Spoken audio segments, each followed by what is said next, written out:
Hey viewers, welcome back to the channel. Another update video for you on the pool. We're going to talk stairs and coping right now.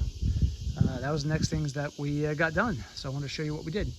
So first thing, and I may have covered this in the previous video, but we had the alignment on the stairs all wrong. Called and verified with Pool Warehouse, who I bought the kit from, that for this type of stairs, this needs to be flush. And then what you do is you run coping all along these stairs, which sucks. And I'll talk to that in a moment. But first, we'll show you the stairs. So we C-clamped everything together like you saw in the previous video. And then what you do is you brace it up and get it all plumb and level and everything. And then it comes with these 9 supports. It's just 2-inch Schedule 40 PVC. And then these little, brackets. And you just come the length. They have a little socket that fits up under there, and you just kind of wedge them up in there and come the length. Took a little fiddling.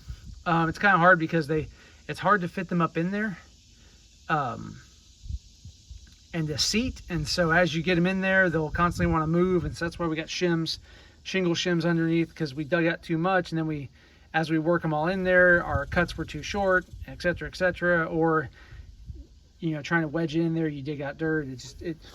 It's an imperfect process, so try to shim it and get it solid as best you can. All that's going to be covered with 8 inches of concrete, so it's not going anywhere. It's going to be well supported, but you want to get it as best you can.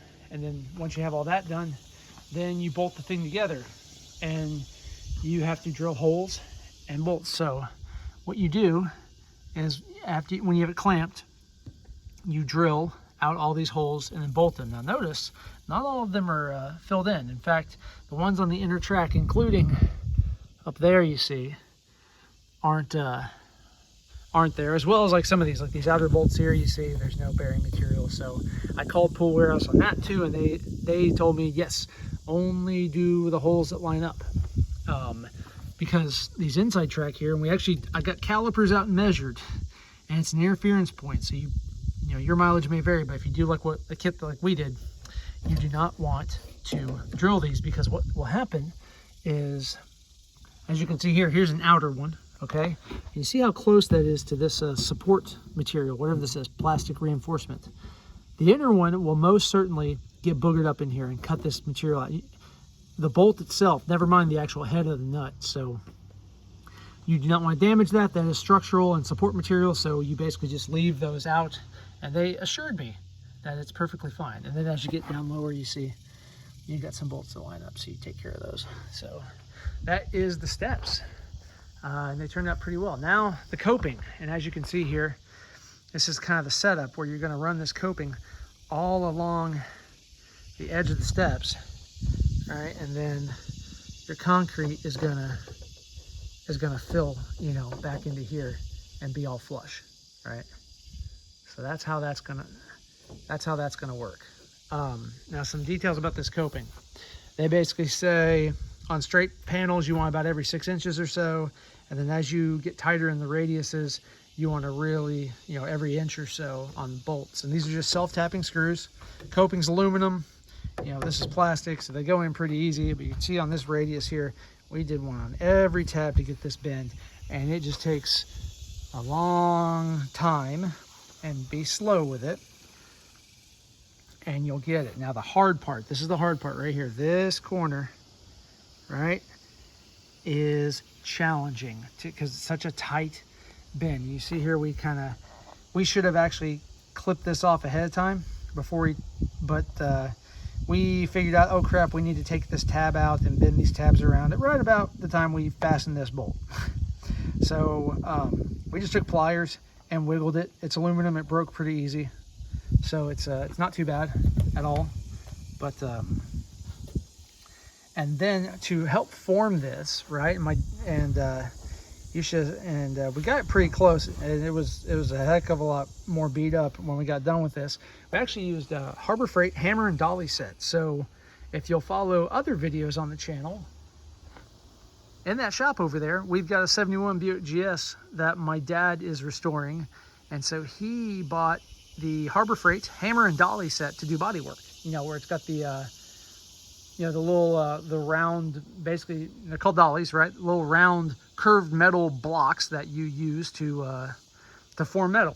Well, we use those to help form this bend, right? To actually bend it.